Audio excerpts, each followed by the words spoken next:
Episode 196.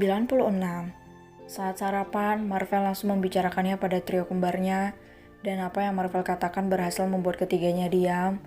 Kalian yang akan menjalankannya nanti, Papa hanya perlu pendapat kalian saja. Papa tidak memaksa kalau kalian tidak mau. Dava, Davi, dan Dipa saling menatap sesaat.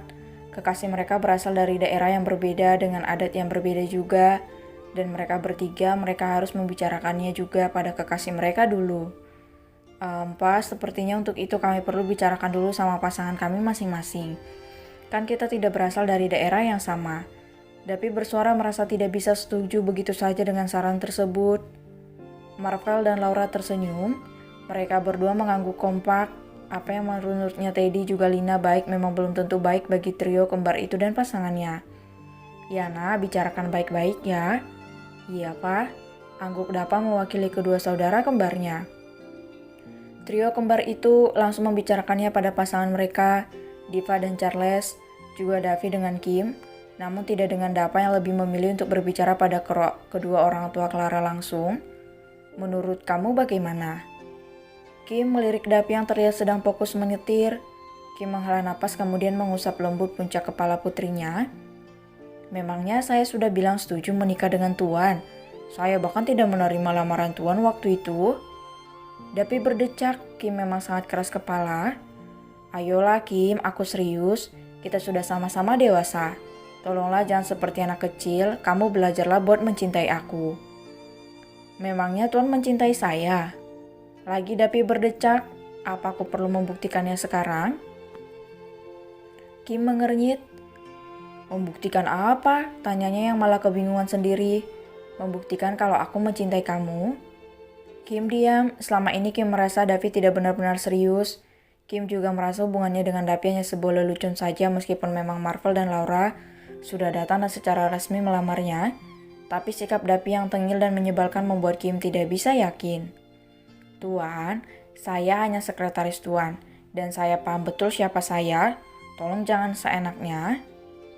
Davi menelan ludahnya. Pria itu kemudian menepikan mobilnya di jalanan yang cukup sepi siang itu.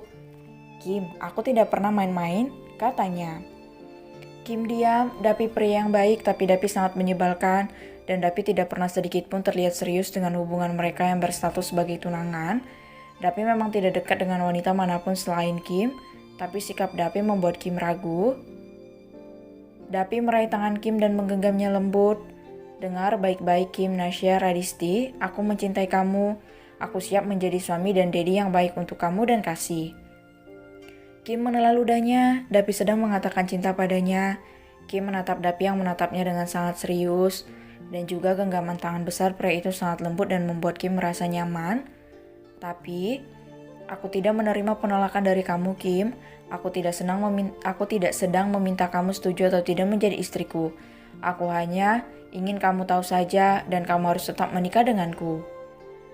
Kim mengerjapkan kedua matanya tidak percaya. Pandangannya pada Dapi yang menurutnya adalah pria romantis seketika sirna.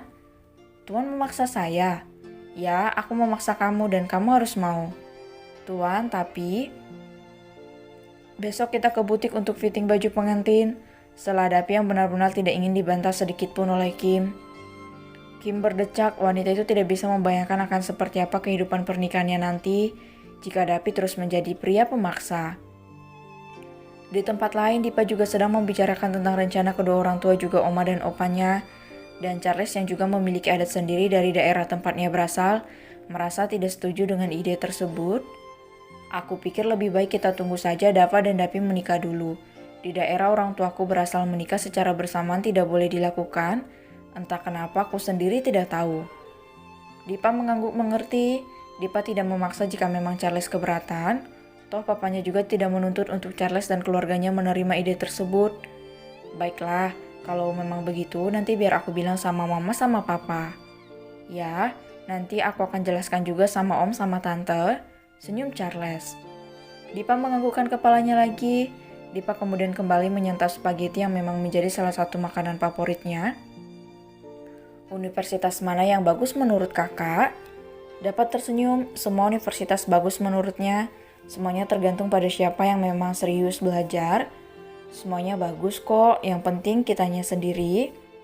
Clara mengernyit, gadis itu merasa sedikit aneh dengan gelagat Dapa sekarang. Ra, jam berapa Om pulang nanti? Tanya Dapa menoleh menatap Clara yang duduk di sampingnya.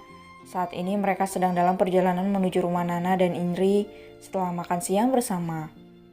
Sekarang juga paling ayah masih di rumah, jawab Clara. Dapa mengangguk, Dapa merasa harus berbicara langsung pada Nana dan Indri tentang rencana keluarganya. Apa kakak sedang ada yang dipikirkan? Tanya Clara pelan. Dapa tersenyum, Dapa sedikit bingung sebenarnya. Dapa tidak setuju dengan ide yang dikatakan oleh opanya, tapi menolak tanpa alasan juga rasanya kan sangat tidak enak hati. Terlebih, opanya adalah orang tua yang sangat Dapa dan kedua adiknya, adik kembarnya hormati. Tidak, hanya sepertinya aku perlu bicara sama Om. Tentang apa? Clara menatap Dapa dengan penuh tanda tanya. Dapa menoleh sebentar pada Clara kemudian tersenyum manis. Tentang rencana pernikahan kita, jawabnya yang berhasil membuat Clara tersipu malu. Ketika sampai di rumah Clara, Dapa langsung menemui Nana. Pria itu mengutarakan apa yang ingin dibicarakannya termasuk ide yang dicetuskan oleh sang opa untuk menggelar acara pernikahan secara bersama.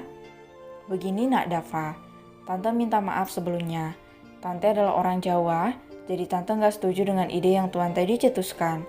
Kalaupun harus menggelar acara pesta resepsi bersama, acara ijab kabul kalian tidak boleh bersamaan, itu pun harus berganti bulan atau tahun, kata Indri yang merasa keberatan dengan ide Teddy. Dapa mengangguk mengerti, pria itu tahu sedikit adat Jawa karena Dapa juga mempunyai banyak teman yang berasal dari Jawa, namun menetap di Jakarta. Ya tante, saya mengerti. Nana menghela napas, Nana tidak pernah mendengar istilah seperti itu sebelumnya, dan Nana yakin Laura dan Marvel juga tidak mengetahuinya. Tapi istrinya wanita itu juga berdarah Jawa yang pasti memiliki adat yang kental di daerahnya berasal. Begini saja Dapa, untuk urusan ini biar nanti Om dan Tante datang langsung ke rumah dan membicarakannya. Mungkin dengan Tante menjelaskan sendiri pada kedua orang tua kamu mereka berdua bisa mengerti. Ini kan juga acara Om dan Tante, jadi kami merasa kami juga perlu memikirkannya. Ya Om, saya pikir juga lebih baik Om dan Tante saja yang berbicara langsung dengan Mama, Papa, juga Opa dan Oma. Balas Dapa tersenyum dan menatap bergantian pada Nana dan Indri. Baiklah, malam nanti kami akan datang.